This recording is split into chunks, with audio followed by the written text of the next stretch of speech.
This is Still Enrolled.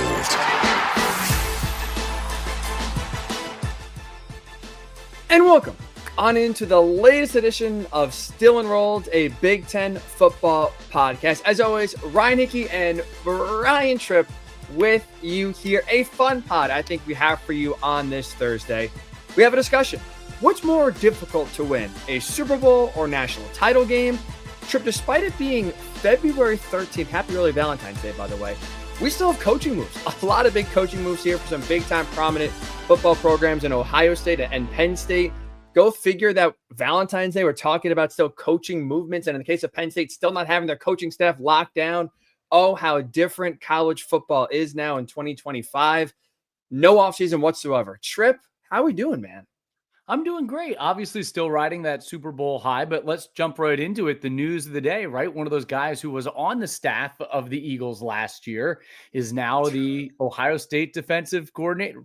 Matt Patricia, who led an Eagles deal. Some people out there, if you're in that like Penn State Eagles bubble, I was getting texts yesterday, man, I hope Ohio State got the Matt Patricia that the Eagles had at the end of last season. That's what the Penn State fans were saying. But it's interesting, right? This is a name that I think at the start of this cycle, we certainly didn't have on our list when we discussed who would be the next Ohio State defensive coordinator. And when you look at Ryan Day and his staff, I think they've always thought outside the box in some of their hires to go and get Chip Kelly, who obviously has that long relationship with Ryan Day. But here's a guy who has a lot of NFL connections. And Matt Patricia was incredibly successful when he was with the New England Patriots as their defensive coordinator. And we can dive into that topic further. And you can point to where you feel like the responsibility of those strong defenses were with the New England Patriots. But even when he first went to Detroit as the head coach in what was a very, like all of Bill Belichick's coaching tree, right? It was not a good tenure there. I had to look last night. The Bill Belichick coaching tree has a 41% winning percentage as head coaches. 41% winning percentage. The most successful really has been Bill O'Brien, who obviously went to Penn State, had 2 good years there, went to the Houston Texans. While they never got over the hump to get all the way, they were incredibly, incredibly competitive. And then now at Boston College, or you can even look at what he did as the offensive coordinator at Alabama. But Patricia, at least when he was in Detroit, did still have some good defenses. And Belichick even has come out and said recently that, well, he was the guy who cultivated, at least gave Dan Campbell this foundation that now he has taken with the Lions and run with it. So again, a lot to dive into there, but I was really surprised. First and foremost, initial reaction, putting all those things out there, surprised that Matt Patricia was the guy that Ohio State went with to replace Jim Knowles. Same, because when we talked about the Knowles departure, right, and now where does Ohio State go from here in terms of finding the new defensive coordinator, right? We talked about it sitting with the OC. It's Ohio State, right? Again, you just mentioned with Chip Kelly. They filled their offensive coordinator position last year with a sitting head coach in the conference. Ohio State, whether it's the OC or the DC, they are extremely desirable jobs because there's such a huge spotlight on them that if you're a coach trying to rehab your image, or if you're a coach trying to make a name for yourself, that's a great opportunity and a platform to propel your career and, you know, be a head coach, do whatever you want to do from there. But we've seen, right, like Ryan Day now take a bunch of different coordinators and have them be really successful and have that light shine bright in Columbus and have them work out. And so I think I think could have gotten almost anybody you truly wanted, where that's a desirable job, not only for sitting defensive coordinators in college football, but sitting head coaches with a defensive background, I think would have been interested in that job as well. To settle on a guy, Matt Patricia, who I would characterize at this point is a has-been, that has had no success outside of Bill Belichick, that hasn't been in college football in almost 25 years, and a guy who everyone he works with, everyone he's coached thinks is a prick. I don't really get this one, Tripp, to be honest with you. Yeah, I don't know. I don't like the word has been. I think enigma would probably be a better word to describe Matt Patricia because he has had some success. Obviously, when you look at the Patriots, Belichick's a defensive coach, and whoever has been the coach of the defense there, it more seems like it's Belichick's fingerprints that have been on those Patriots defenses through the years. Here is a guy who, you know, he coached He played at RPI. He was an assistant at did he even play there? He played at RPI, and then he was a coach at Amherst College, spent like a year or two at Syracuse. But the college connection here is truly that he and Belichick spent the last year studying college football, right? They locked themselves in a room. They traveled to games, and they spent the last year studying not NFL football, but college football. And I get the relationship of father and son in Bill Belichick hiring Stephen Belichick from Washington to be his DC at North Carolina. But if Patricia and Belichick were studying college football together, why didn't Bill hire him on his staff at North Carolina? Doesn't that raise some eyebrows for you? But that's truly the college connection here. Is he and Belichick spent the last year studying college football, and maybe his background, Ryan Day does have that NFL background as well, the right circles that he's in. And I think Ryan Day has always brought in coaches, at least recently. And I guess Hartline would be an exception to this, but it felt like inevitable. And it was just time to make that move at the offensive coordinator position for Ohio State.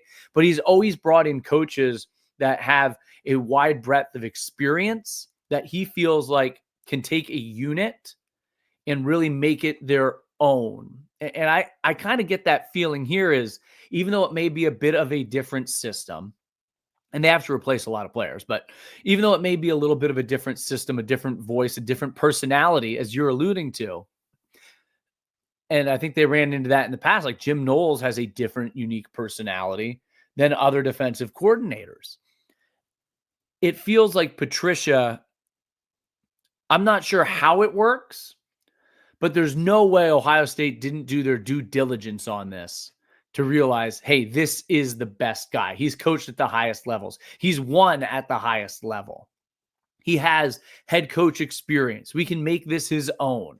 And then whatever he and Belichick have done for the last 12 months before Bill took the North Carolina job, that's his reintegration into the college game. And you have to bank on it working. It brings one more point pops into my head here. As we talked about with the Penn State defensive coordinator hire, with Al Golden leaving Notre Dame, no matter who your DC is, when you have the talent, and when we talk about Super Bowl and the parallels between the Super Bowl and Ohio State and the national championship later on in the podcast, no matter who the DC is at an Ohio State is going to be really good because they have the best players, or a collection of some of the best players in college football. The question then becomes, can this person elevate that unit in the biggest games when they're playing Oregon, Penn State, Michigan, college football playoff, national championship, and the unknown with Patricia, that any other college coach, you at least know what you're getting into with. We don't know how he recruits, what he will be asked to do in recruiting, and how he will connect with his players, because ultimately player retention and roster retention, as we've discussed, is critical to the success, along with recruiting, in college football today. I like the last point you just made about, can Patricia take this defense over the hump, right? Because again, we're talking about razor thin margins here for Ohio State. Mm-hmm. Your ultimate goal this season is to repeat as national champs. So I think bare minimum, right? When you hire a defensive coordinator, you got to hope that he can just maintain the level that Jim Knowles had. Mm-hmm. And so that's why I'm very skeptical about this hire, because look at past and recent history here. Trip, when you look at Matt Patricia, the 3 years he was in Detroit as their head coach and kind of running the defense, 2018, 2019, 2020. Here's where Detroit ranked in the league in terms of points per game and yards per game allowed. They were 16th and 10th in terms of points per game and yards per game allowed in his first year, 2018. Mm-hmm. He went from then 16th in points per game to 26th to 32nd in 2020. He was fired midway through the year. Yards per game, he went from 10th in the league to 31st to 32nd. And as you mentioned too, and a lot of fans that are Eagles fans listening to this pod well remember Matt Patricia's short tenure with the Eagles, where is it, play caller for I think it was 5 games, and they allowed almost 4 touchdowns per game, just shy of 28 points per game. Like, The last few times we've seen Patricia Mhm. just on the defensive side of the football, it's not been pretty. It's not been good. And if you want to look at the good times he had, if you're an Ohio State fan trying to say, okay, like benefit it out here, where can this work? You're going back to then at the earliest trip, 2017. Last year, the Patriots. And again, I think there are legitimate questions based on what you've seen from Matt Patricia before and mostly after that defensive coordinator run in New England. How much of that success of the Patriots defense was Matt Patricia versus Bill Belichick? I think there are real questions. I'm super, super skeptical here. Just from the flat out results of the last 6-7 years of him coaching, they have not been there on the defensive side, no matter where, or I should say who his talent has been. It feels like Matt Patricia is one of those guys who is in desperate need of a reclamation or rehab job, like we talked about, like Nick Saban has done through the years. And that could be starting as an analyst on a Ryan Day staff or as an analyst on a Bill Belichick staff in college. But to be hired as the defensive coordinator, especially after, and look, that's an Eagles team that already had a defensive issue in 2023. He didn't make it much better. He made it worse. And they were far less talented than the Eagles defense of 2024, right? Jalen Carter another year, right. Mitchell and Cooper DeJean in the secondary and Bond, and they added edge rusher. Like, it's a different defense. But he had his fingerprints on a team that had the worst defense in the NFL at the end of last year. And this year had the best defense in the NFL. And that's the most, that's the most recent thing on his resume. And I get it. He wasn't the full-time coordinator, but he was an assistant last year. Then he got play calling duties, never really elevated. It is an interesting, I think the timing is really odd. I do. I think it's odd for Ohio State. I'm not saying it's going to be unsuccessful. But it is an odd hire for the Buckeyes. And also, I think to your point as well, like when you talk about reclamation projects, right? If you just think about this on the surface, who is benefiting more from this hire? Is it Ohio State or Matt Patricia? Like, or maybe the better way to phrase it is this: who needs the other more? Does Ohio State need Matt Patricia more, or does Patricia need the Buckeyes more? I think it's obvious. I think Patricia needs the Buckeyes way more than they need him. And so you're now like, it's one thing, right? If he was a co-defensive coordinator, which technically is, Tim Walton was elevated to be the co-DC, but Patricia's running the defense. Yep. Like you said, if he's an analyst, if he's a defensive line coach or a defensive line assistant, I think it's different here. But to bring him in essentially off the street, again, 20 plus years removed from college football, and now to have him run the defense with also, like you said, 3 starters back, 8 guys you have to replace. There's a lot of inexperience now on this Ohio State team, which that's when we talked about this defensive coordinator hiring for Ohio State, right? We said they could have went one of 2 ways. Promote from within, Tim Walton, Matt Guerre, kind of promote one, promote both, keep the Jim Knowles system, the terminology the same, and just hope those inexperienced guys can get up to speed because they're not learning a new system. You could either go that route or try to get an established defensive coordinator who knows what he's doing, put his own fingerprints on it, but at least you feel comfortable. Okay, you have to learn a new system and terminology and everything else, and a lot of new guys playing, but at least you feel good of this guy knows what he's doing. I can't check either box right now, Trip, with Matt Patricia. He's obviously not promoted from within, nothing's staying the same. And I think at this point, I don't think he has a track record right now of success you can kind of lean back on and feel good about. Does this change your opinion on Ohio State going into next season? It does. It does. Like right now, if you want to talk about let me ask that one more time though. Does this change how you view that? Like, you're mentioning, and I didn't mean to cut you off, but I want to hit the reset button on this question. You've already mentioned turnover at quarterback, running back, O-line coach, defense, all but 3 starters are gone. Does this move change how you feel about Ohio State? This move, new offensive coordinator, right? Does this move change it? Or does the whole complexion change how you evaluate Ohio State? That's why I want to cut you off and interject there. That's a great point. No, this move is not the tipping point for me, but I think as you just outlined, with all the losses they had talent-wise on offense and defense, with an unproven offensive coordinator, which we're hopeful about. And Brian Hartline's proven it on the recruiting trail, but not proven it when it comes to game planning and play calling. And now an unknown commodity on the defensive side with some other coaching changes as well.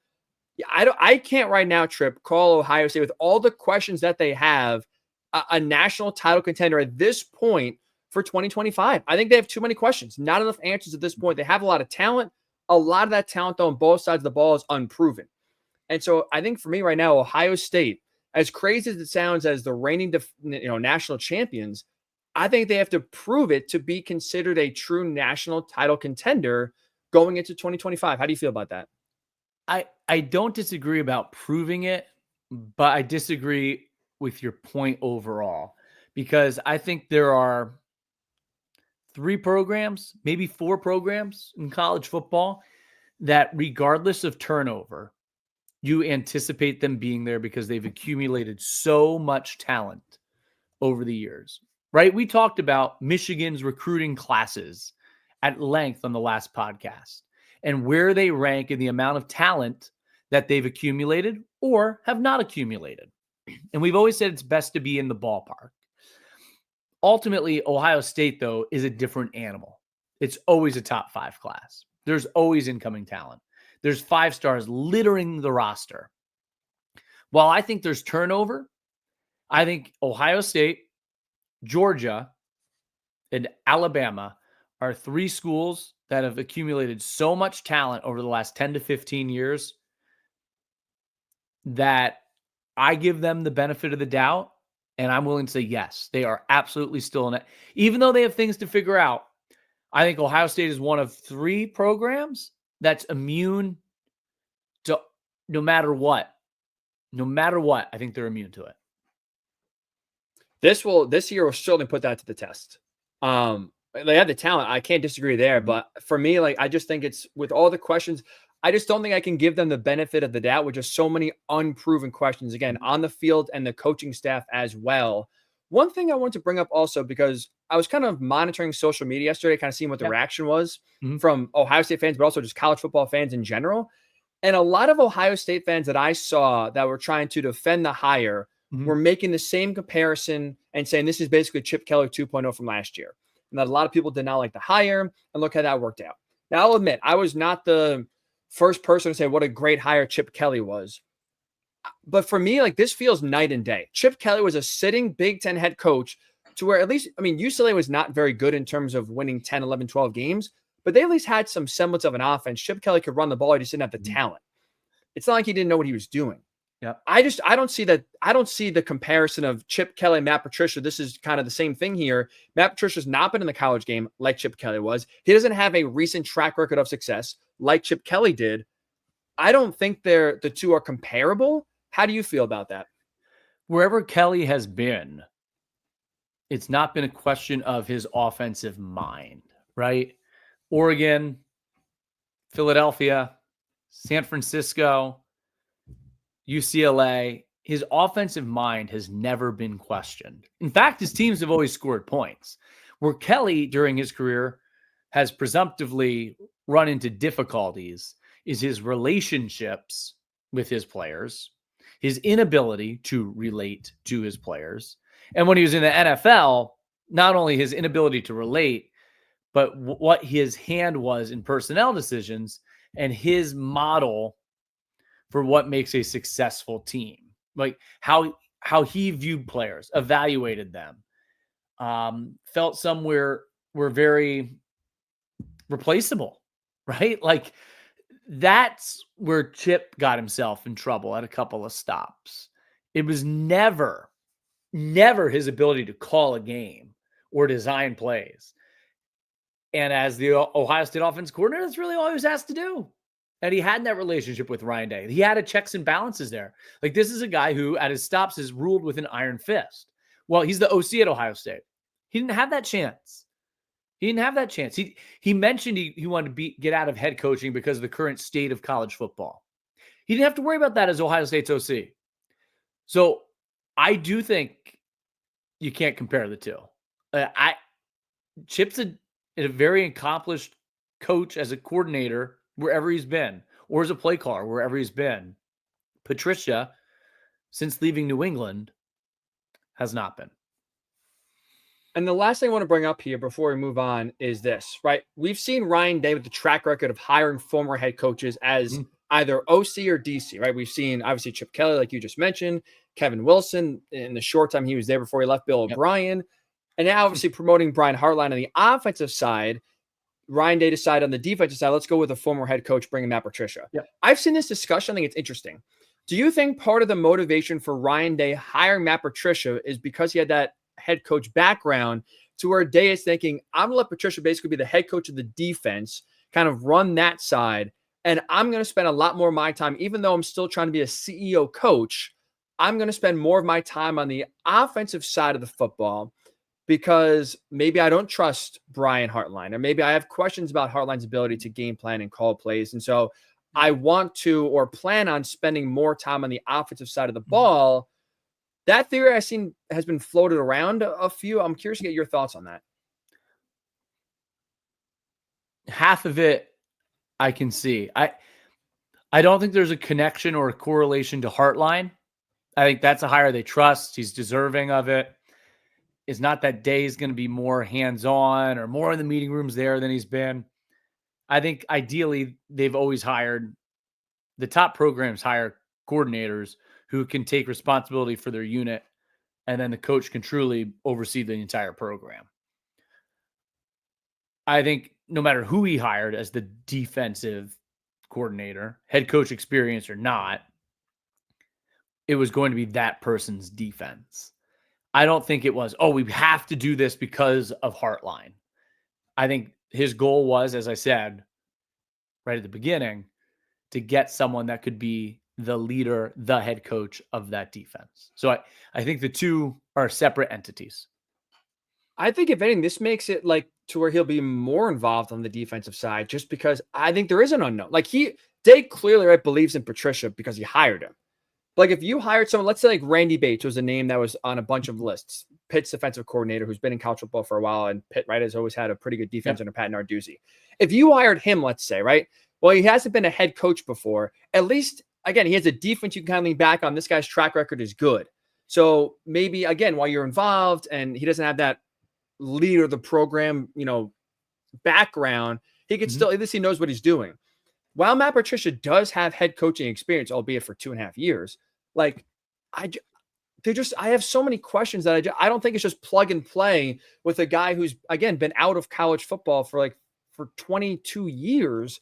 I don't think it's as simple as just coming in and saying, and the NFL model, just come plug and play my New England defense and I'll be well. I actually want to play you something right here because Matt Patricia was on Super Bowl, now they're called Media Row last week. He was talking to Front Office Sports, ironically enough, about the college game. Listen to what intrigued Matt Patricia about college football. It's intriguing. I think the way that it's going to be run, and you're going to have, look, there's a salary cap, there's NIL. You can get players now.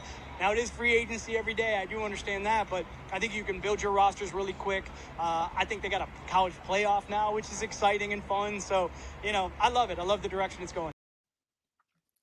That sounds like a guy who just spent the last 12 months with Bill Belichick studying the college game, and also someone advocating, knowing at that time, he knows exactly what he's talking about. Like, he knows where these discussions are. He's not going to put anything bad out about the college game when he's in discussions to be Ohio State's defensive coordinator. But it does. It sounds like a guy who's invested the last 12 months in studying, learning, understanding the ins, the outs, and all the intricacies that go along with coaching college football and the different elements that you have to deal with that we've discussed that you don't deal with in the NFL. That, to me, that's the perfect way to put a bow on the conversation, because I think it brings it all the way back to at the start.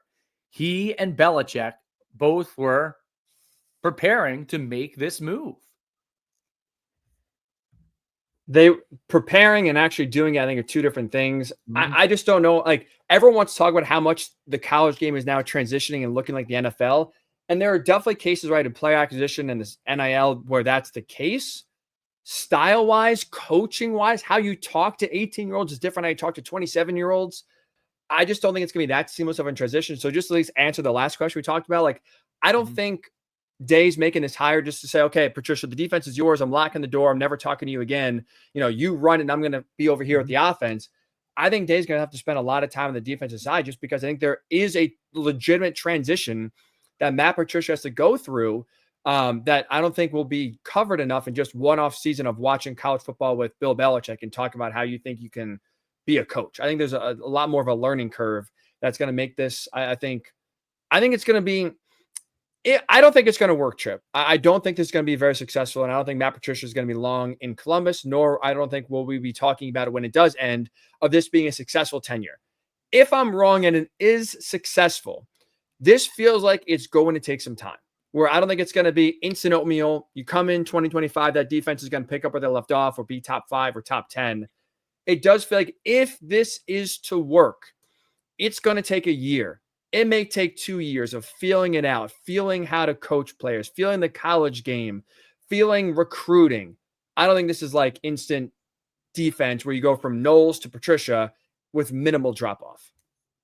It's interesting, though, because we're talking about this, and one of the topics we wanted to discuss today were parallels between the Super Bowl and the national championship. And I guess the overarching question is, as we compare the NFL to college football, what's harder, winning a national championship or a Super Bowl? And we'll kind of get into that.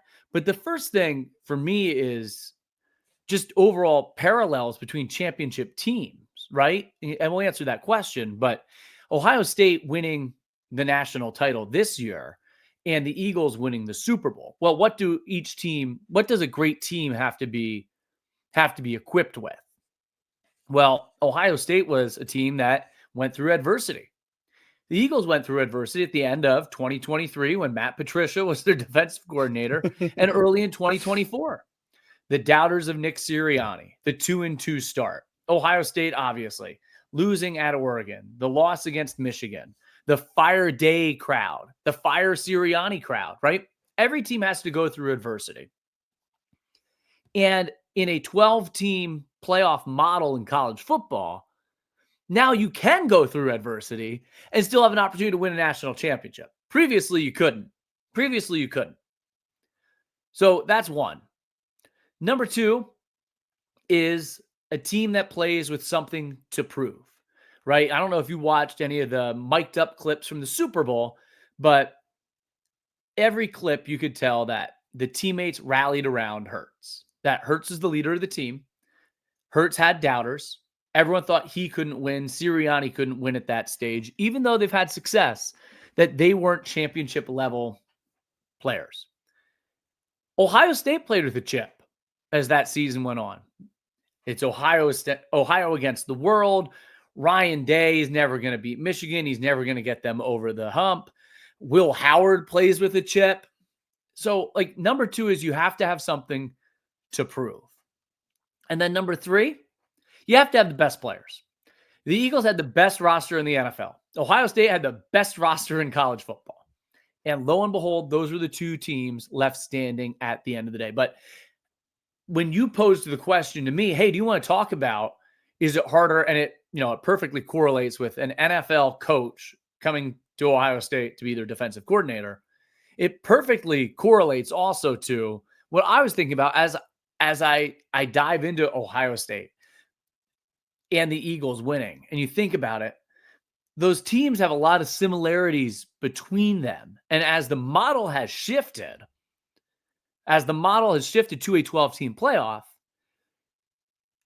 you need to manage the ups and downs, the roller coaster of a regular season, because now it's just about getting into the playoff.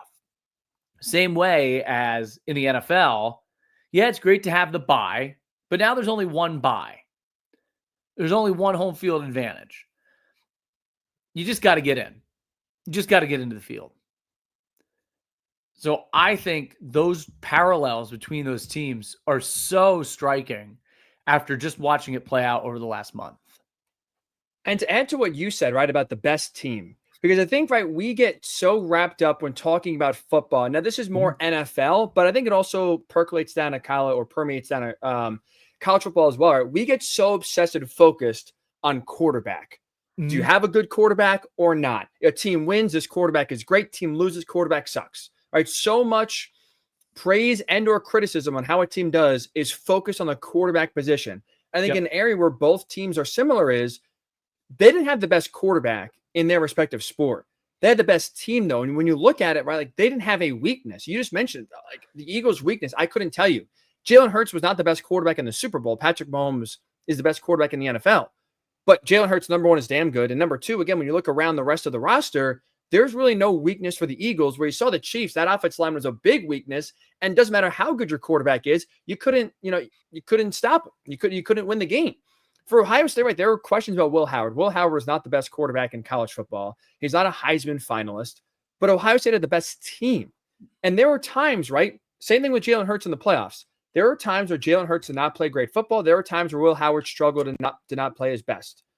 And why it's important to have a great team is when you have different ways to win, when maybe your A game isn't working, okay, well, we could still win with our B, C, or D plan.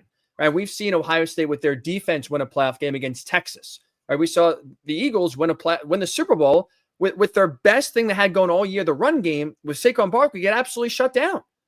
And so I think when you like talk about parallels too, everyone focuses so much on the quarterback and puts so much success or failure based on how that guy does.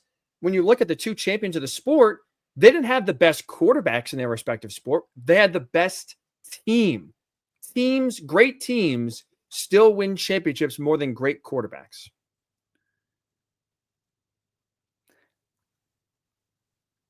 Man, there's two ways I want to go with this. Okay. Number one, I don't entirely disagree. But I also think that discredits, and this is kind of what have made these two guys click a little bit. I think that discredits Howard and Hurts. Like, how did the national championship truly, like Howard threw a deep ball to Jeremiah Smith that ended the national title. Well, who was the Super Bowl MVP when they took that run game away? It was Hurts. So while I see where you're coming from, over the span of a long season, Hurts is still a top 10, top 5 NFL quarterback. The same as Will Howard was one of the best quarterbacks in college football, but was he Dylan Gabriel all year? But I think to say, well, they didn't win it with Will Howard played outstanding in the playoffs. Jalen Hurts was outstanding in every big game for the Eagles. Like, I think the way you phrase it, and I know the point you're trying to make, and that's why I had a long pause. I know the point you're trying to make. I get what I get it. I get what you're saying. I completely understand and don't entirely disagree with what you're saying. But I also want to point out those two individuals that are doubted, that even after they win are still doubted, that's what makes them click. That's what motivates them. That's what makes them special. That's what makes Hurts special. That's what makes Howard special. They won. So to say, oh, they didn't have the best quarterback. Well, Hurts didn't turn it over 3 times in the Super Bowl and throw 2 game-changing picks and wasn't rattled. I mean, yeah, the defensive line was, but to then say, oh, but they didn't have the best quarterback. Same thing about Ohio State. Well, you know, Texas had Ewers, or Oregon had Gabriel. Well, the Rose Bowl, I don't know. Certainly looks like Will Howard is a better quarterback.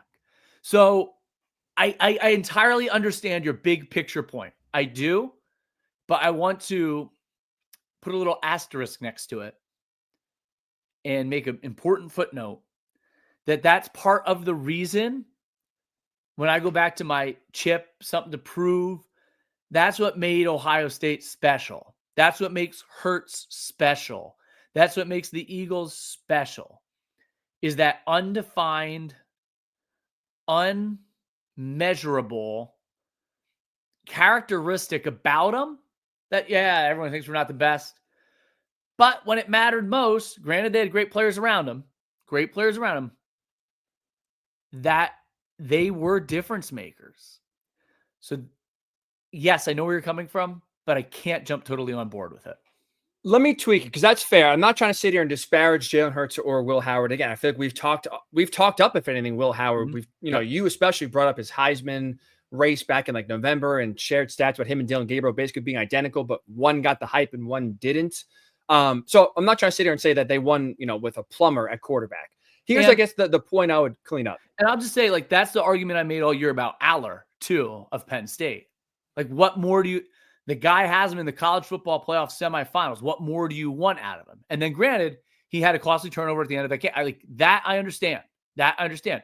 But for much of the year, Aller didn't have the stats because he would do it with a run game, because he didn't turn the ball over. Didn't have to make the big plays with his arm all the time. Could he? Sure. Just like when Hurts and the Eagles were running all year, and then all of a sudden they say, they can't throw the one game. Hey, and then they come out and throw the ball around. It was kind of that same thing with Aller. So that's why I make that point. It's what you're asked to do more than what you have to do. And it's just, is that quarterback win? Wins matter the most. Let me tweak it because you're right. What I meant to say that did not come off well this way is this. Everyone focuses on quarterback and they think the biggest determining factor to winning and losing games is quarterback. I think both the Eagles and Ohio State showed you can have a great quarterback. Does not matter if you don't have the best team around you to win a championship. It's very difficult to do. The Eagles had the better team, even though, again, a lot of people look at Patrick Mahomes as the best quarterback in the NFL. Jalen Hurts outplayed him in the Super Bowl, right? But I think, again, fairly, Mahomes is the best guy in the NFL. It does not matter. You look at Cam Ward, Dylan Gabriel as Heisman finalists, Shedeur Sanders may be the first quarterback taken. Like, there were better quarterbacks in college football than Will Howard. But just because you have a great quarterback does not mean all of a sudden that's your only chance you have to win a championship. You obviously need a good quarterback to win a championship. But I think fans sometimes get sucked into our wins and losses are solely dependent on who's under center. And I think the Ohio State in college football, and like you said, the Eagles here on Sunday proved, you need a great quarterback. Obviously, it's like, one of the prerequisites to win a championship. Mm-hmm. But if you don't have a great team around that great quarterback, it does not matter. And that's the point I wanted to make that did not come off well the first time. That's, I think, what both teams showed. It's more than just about one position to win a title. And great teams dominate. Ohio State dominated the playoffs. The Eagles were undefeated when Hurts and Brown both played in the same game all year. After they started 2-2, the Eagles' only loss was when Hurts was hurt for one half against the Commanders.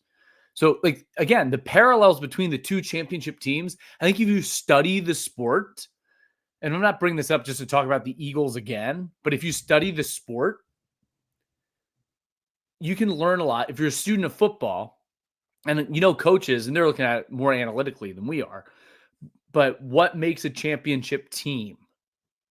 Well, that when I think about their paths to a title, they're very, very, they have a lot of similarities, a lot of parallels there. But it brings us back to your ultimate question that you posed, kind of started this discussion. Is it harder to win a national championship or a Super Bowl?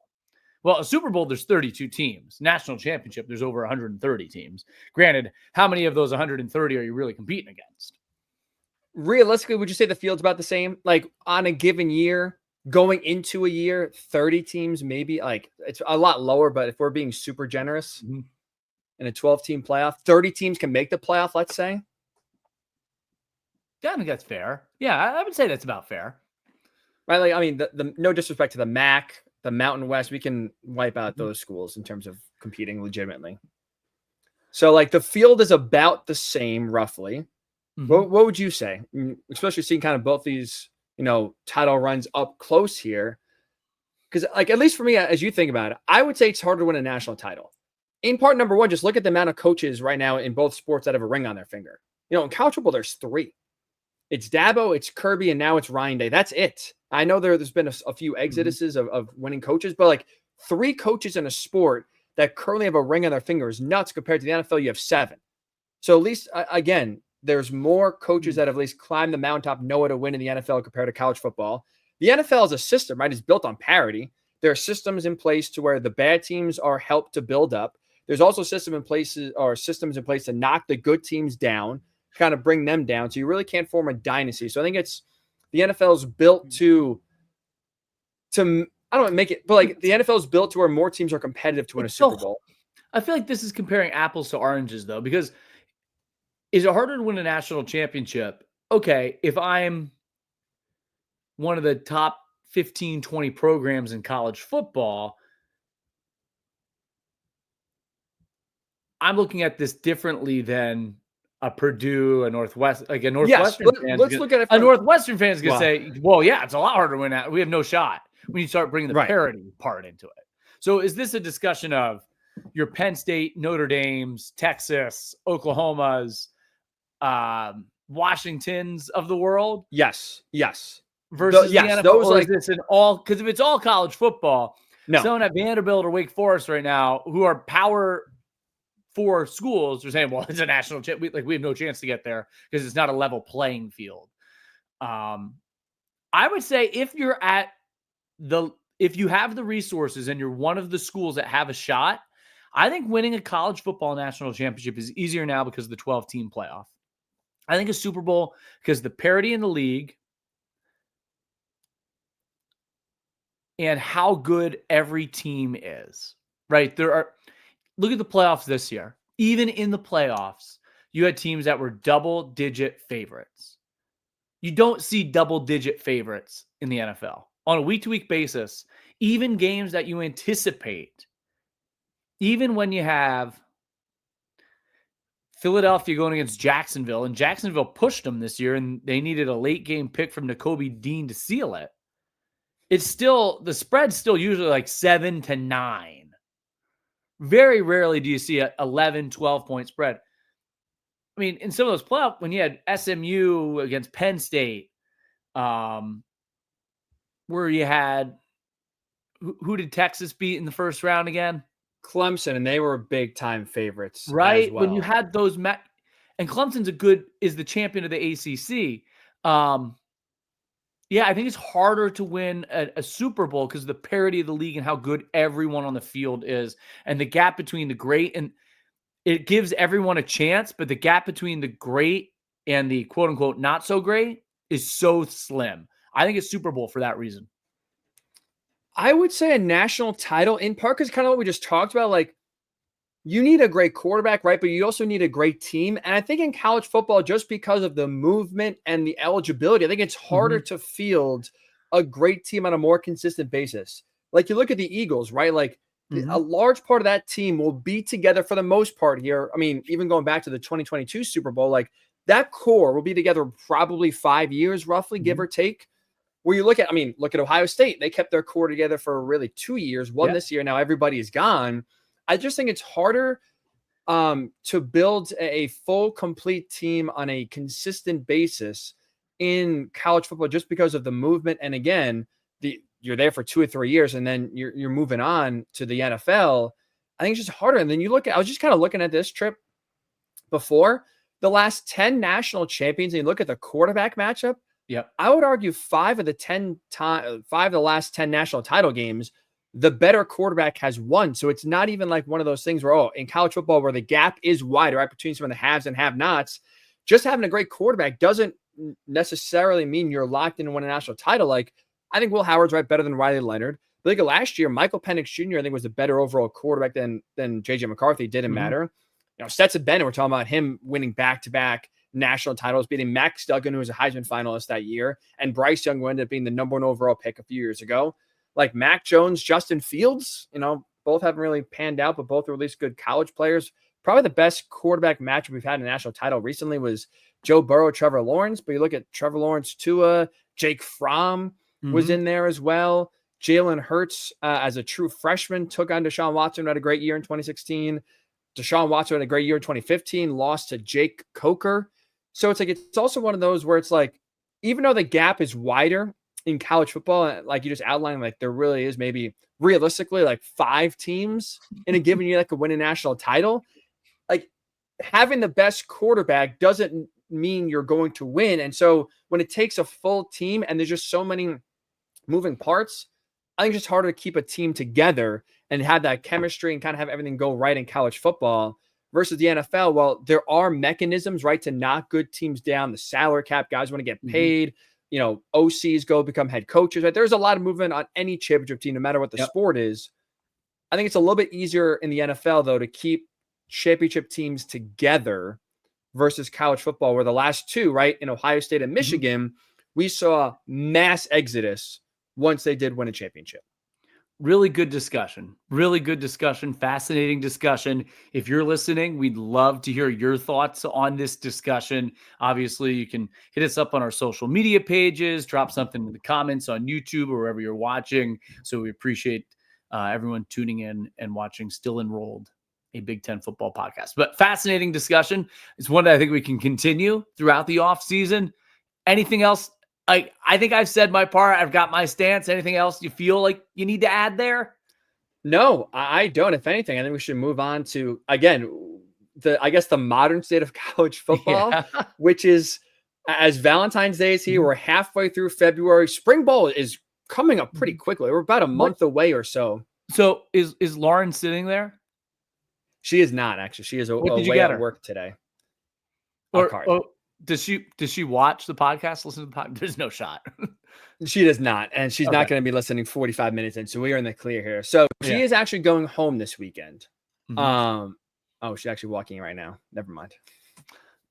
Wow, that is incredible. So moving on to the new state of college football.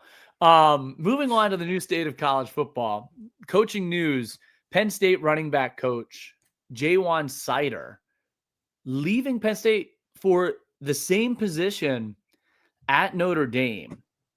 Well, anytime, you have coaching news and movement, I don't know that any of it's a real surprise anymore, but considering Nicholas Singleton and Katron Allen both coming back to Penn State and loading up for this run at a national title in 2025, the timing really is surprising here with all the dynamics and parts at play.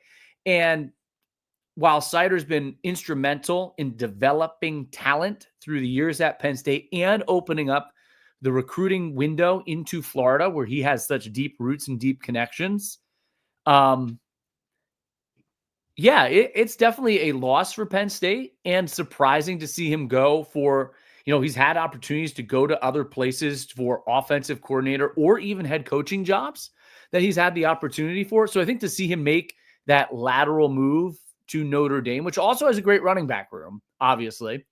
But I think it's just interesting, the timing and all the dynamics at play to see that move for Ja'Juan Seider, who I love, like dealing with him, getting to know him, his family. He is outstanding. He is outstanding. He will be certainly missed. The timing of it is very surprising based on what Penn State has going into 2025. I'm with you. My first reaction was just total shock. Because I'm with you. I thought it was not a question of if he was going to leave Penn State. It was more when. Yeah. But like you said, I thought he was going to leave for either an offensive coordinator role, which, again, he does not have play calling abilities at Penn State, or a head coach. I did not see a lateral move coming. So definitely surprising. Like I said, also too, the timing of it where, again, we're in the middle of February here. You think, okay, for the most part, things are settling down. Coaching staffs are set, again, ready to go for spring ball, kind of, winter recruiting, looking at 2026, 2027 classes, etc. The timing's shocking, but maybe for fans, for Penn State fans, right, that don't know too much, or maybe just Big Ten fans in general here. Can I just add one thing there real quick? Sure. What makes it surprising too is, I literally 2 days before this announcement had texted a friend and said, what really impresses me most about James Franklin is in an era where it's so volatile and you have coaching moves all the time, he's been able to keep, and it's changed through the years, but his core of position coaches, Ja'Juan Seider, Terry Smith, and Poindexter, and then the rising stars, Hal, Deion Barnes, he's been able really to keep his core together, his key recruiters together. So that's the other thing. I literally had just sent a text saying one of the things that impressed me most about Franklin is where these guys have had opportunities to go and take every name that I mentioned has had opportunities to go to other positions at other schools and elevate themselves in their careers. And it's very rare you see today, Like Seider was at Penn State since 2017 when he was hired. It's rare to see a guy stay that long, regardless of elevate or not. Like it's just that's not the nature of the profession. So it's not like if there's ill will or like sometimes it's just time for a change, especially in this profession, in this era. But one of the things Franklin had done really well, and I'm not saying this is a negative now, like it's Penn State. The same thing, Ohio State hiring OC, DC, Penn State with that running back room. They're going to have their pick as to who they want, even late in the game at the running back coach position. But Franklin had done a really good job of keeping consistency, continuity, and cohesion amongst those position coach staffers. And part of that support and a salary pool for his assistants. But they've done a good job of that here. And I think that's what's made them very successful. So you're the mush is what you're saying. What? You're the mush. You sent a text. Wow, Franklin's done a great job keeping all these assistants. And then, boom, see you later. Sorry, I needed clarity on that. I'm not used to being the mush. I'm not like you. I was going to say, I guess I've known that term pretty well as that's been thrown around my name often. But what I was going to ask you, Trip, is because of your, relationship with Penn State being their sideline reporter, right? You've gotten to see behind the scenes a lot more than maybe the normal fan, especially if you're not a Penn State fan, but a fan of a team in the Big Ten, right? Maybe you don't know much about Ja'Juan Seider. You say, okay, running back coach or whatever, not an OC, not a DC, who cares? What was his impact? Because like you said, you just see the names in the running back room, Saquon Barkley, Miles Sanders, Nick Singleton, Katron Allen. What is Penn State losing outside of just a guy that we've seen be able to recruit and develop great running backs here for Penn State the last few years? Well, let me make this point first. Who was the last Penn State running back recruited and developed prior to Ja'Juan Seider's arrival? Zach Zwinek? Saquon Barkley. So just because they lost Ja'Juan Seider doesn't mean all of a sudden the running back position is going to change. Okay. Duh. Now that is not a knock on Ja'Juan Seider because they had Charles Huff before him who went to Alabama's head coach at Marshall. And we had that saga with Marshall and him taking a job in the same conference this offseason. And that's not a knock on Seider. Seider connects with his players. I think he brings new ideas to the room. Really thoughtful coach, moved into that co-coordinator position last year after Mike Yursich was let go. Excelled in that. I think brings great ideas. And then you talked about the recruiting. He has all those Florida roots, and Penn State's recruited Florida much, much better here over the last couple of years. And Seider's a big reason why. So as important, as good of a position coach that there is, obviously the results speak for themselves with the players that they've churned out. You mentioned the names. Throw Journey Brown in that mix too. Great Penn State running backs. The results speak to themselves. So yeah, it is a loss. Valued, outstanding coach. Wish him well because he's always treated me and everyone with great respect and is enjoyable to be around.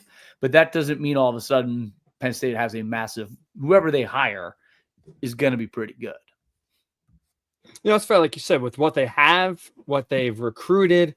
You're right. It should be a plug and play, you would think, or a very attractive role, let's say, for other sitting running back coaches, etc. It's going to be very interesting here, to say the least. No doubt about it. I saw the name DeMarco Murray thrown around from Oklahoma, but now it sounds like Oklahoma is going to retain him. It's kind of a wait and see. Probably by the time we post this podcast, there will be an announcement, and then we'll be sitting here with pie on our face again. One other Penn State note. Did you have something to add? Yes, I just want to say, can I put your mushing skills to the test really quickly? Yep. Whenever Penn State hires their next running backs coach, do you think that will be the final coaching move we are talking about on the podcast? No, Rutgers cornerbacks coach just went to Oklahoma?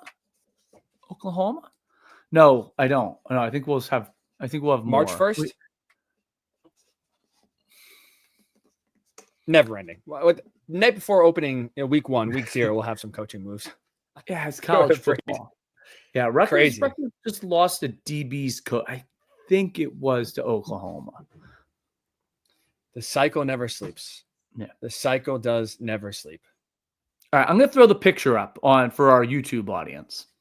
Ready for it? Ready.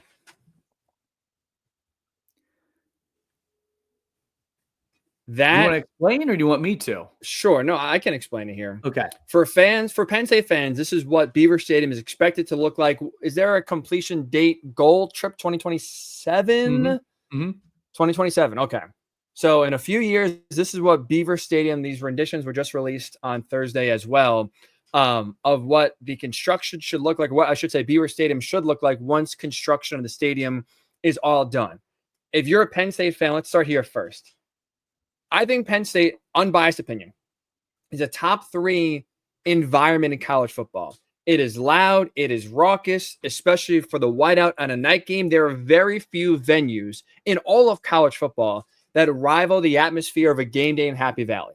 With that said, I've had issues, Trip, in the past with how Beaver Stadium is constructed, because while it is so loud and there's 110,000 people jammed into the stadium, I don't think it's built to trap noise. I don't think it's built to truly get the most noise possible into the stadium.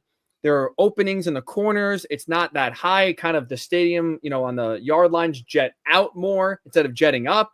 I'm going to put the picture back up here really fast because now you look at the west side where the press box used to be. You see the height.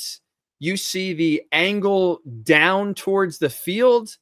When this is complete, Trip, maybe a hot take, maybe not. This feels like Penn State's going to be the Happy Valley will be the loudest stadium in college football when it's all said and done. I've had the pleasure of being to other environments, other big schools, other big stadiums. Iowa's particularly loud because it is steep and enclosed. I think the way you describe Beaver Stadium's a bit unfair because I've been to the Big House, which is certainly sloped less steep. And certainly prior to the suites being put in, but still even since they've been put in, it's nowhere near as loud as Beaver Stadium. I think because of the end zone constructions at Beaver Stadium, particularly the south end zone where the student section is, and because of the suites on the east side, I don't entirely agree with your assessment. That said, I do think this makes it louder. Part of the uniqueness, and still, I believe 75% of the seats in this new venture on this west side, which is the side that's remodeled, and they have not announced the capacity for it yet, which I know people are kind of eagerly anticipating. They said even during construction, it's still going to remain above 100,000. So I would assume that this will keep it the second largest, if not, looking at the size of that, maybe even the largest stadium in all of college football. Because you think, because of the slope that you talked about, to your point, if you have been to a game there, and even if you're in the top row of one of the side sections of the stadium, you're still significantly lower in terms of total height than the tops of the end zone sections, like the double deck or the triple deck. Now look at how high. Better have some tissues. Nosebleeds up there. Look at how high. Now you're going to be out over the field more, so your vantage point is changing. How high that west side goes. Yeah, I agree with you. I think it's going to be loud. I don't know that I entirely agree with the premise that it wasn't before, but I do agree with where you're coming from there. And the question is, what's the capacity of bleachers versus capacity of seats and suites? I think I saw 75% of it still non-premium seating. It looks spectacular. As we talked about, we thought it would be a lot like Ryan Field or Kyle Field at A&M, where it's high. Where it's high. Yeah, I like it a lot. I think it's interesting because you'll have 4 parts of the stadium that all are different. So how cohesive does it feel? But it's something that's much needed for fans. The amenities are much needed. It's a stadium that is a special place, special memories for a lot of people. And it's kind of like, I think they released a video. I thought it was really well said. You can have an old home that you renovate and still feels like home. Well, based on this, it doesn't look like they're taking what makes Beaver Stadium special away. They're just enhancing it. And I think it's great. And there's probably ways to increase revenue there, host concerts, host Winter Classic, host Stadium Series games, host different events, use the stadium more than 7, 8, 9 days a year. I think this is great. I think it's all great. Looks great. I think most people have been on board with renovations needed. Hard to believe that $750 million gets you one side of a stadium, but that's the era we're in, where stadiums are now $2 to $3 billion, especially stadiums of this size and magnitude. But I'm sure if you're a Penn State fan, you're really excited to see there's a part of you that loves history, right? But I would have a hard time not jumping on board with looking at that rendering and thinking, okay, that's a pretty great looking stadium. I'm with you. I'm very excited. I think it looks good. Again, I think Beaver Stadium is a top 3 environment in college football, but I just don't like for how loud it is. I think they could have done it. Like you could have done even more to make it even louder than it is currently. And I think that rendition, like you said, just only kind of highlights that of, I think, building it to where fans are closer to the field, but higher up going like, so I've been to a few Big Ten places. You and I Auburn for me stood out. You and I could do hours on Beaver Stadium environment, fixing the stadium, what to do at the stadium. Everyone has thoughts and ideas. No one's ever going to be completely satisfied with it. You and I could do hours on it, having gone to countless games there. For this audience, I'm not sure it's the right platform to go into a deep dive on it. But like, what are you going to do with the speakers? Are you still only going to have one speaker in the south end zone? Or are you going to put speakers, the lighting's different. Instead of the 4 lights, now you're going to have probably LED lights that flash above that. It's still a couple years out, and we could do, again, hours on game day experience, presentation, parking, and Penn State fans would listen to all of it because they are very passionate about it. I think it's very difficult to please everyone when making this type of progress, this type of decision, but you have to do what's best for the department, the university, the program. And I think this, like James Franklin has done with the program, respects, honors tradition, history, while also helping invite it into a modern era and make it a sustainable venue for years to come. And I think if you're a Big Ten fan, and that's not makes like, it more attractive. That's an athletic department type of statement. Like, I truly believe that this is needed, but I still want you still want Beaver Stadium to feel like Beaver Stadium and what makes it special. And I feel like this, looking at that rendering and from hearing from the parties that are involved in this process, there's a respect of both those areas. Will be interesting to see, especially if you're an Oregon fan going to State College this year when Oregon comes to play Penn State or a few other opposing fans coming in. But it will be interesting to see what it looks like in 2025. That's sweet in 2027. Some permanent or some temporary seating will be interesting to see how that does go. But either way, like you said, the future looks very bright. Beaver Stadium, I agree. I think it's the best of both worlds. You modernize it. I think you make the stadium overall better, maybe bigger, louder, more modernized, while still, like you said, having it feel like home, still feel like there's character. So many pro stadiums, right? And living here in New York, you go to MetLife Stadium, there's no character in that stadium at all. It's a giant metal tin in the middle of nowhere. It doesn't feel like anything. This should, while being modern, like you said, with a lot of other college stadiums as well, kind of feel it this way. It feels home. And like you said, it's a tough balance to strike. It looks like so far Penn State's been able to do that as they release these new renderings here. And just to confirm, you said 2027 is when this looks like it will be completed? Correct. Okay. All right. I just realized the head nod doesn't work for the people who are just listening to the podcast. If you are just listening to the pod, make sure go find us on YouTube, and you can see the renderings that we just put up there. It looks very cool. I think you will appreciate that as well. And also, while you're there, maybe subscribe if you haven't. Check us out on YouTube. Look at our beautiful faces, as Tripp, I think, will wear an Eagles hat / shirt every pod, maybe the rest of time. There it is. I'm going to wear once my merch comes in. Oh, boy. I'll have to display that. Could we do like a But I What do ordered the from kids call it? Fanatics, so opening day for Oh, baseball will God. probably be here first. God, I hate Fanatics. We'll do like a what are the kids like a merch haul reveal, something like I don't know. We There's a could- trend that people. Well, we'll see. We'll look at Tripp's Super Bowl gear because I'm sure it's more than just one T-shirt or one hat. I was just looking back at pictures last night. Like, look at that. How happy. Look at that. Look at that guy. Look That's at that a man. happy man. Happy man. Happy man watching the Birds win. Now, probably that same happy man will be booing in the first quarter of their opening game, but hey, happiness. I thought this was going to be like a 40-minute max podcast, and we were at an hour at least. We gab too much. So let's stop the gabbing. Good. I think it was really good. It's funny. That was like, fun. You never know. We always have an idea going in of what we want to say. We have a rundown, right, of what we want to cover. You have an idea of how it's going to go. There's some podcasts where I'm like, yeah, we're just going to get through it. We'll see what it leads to.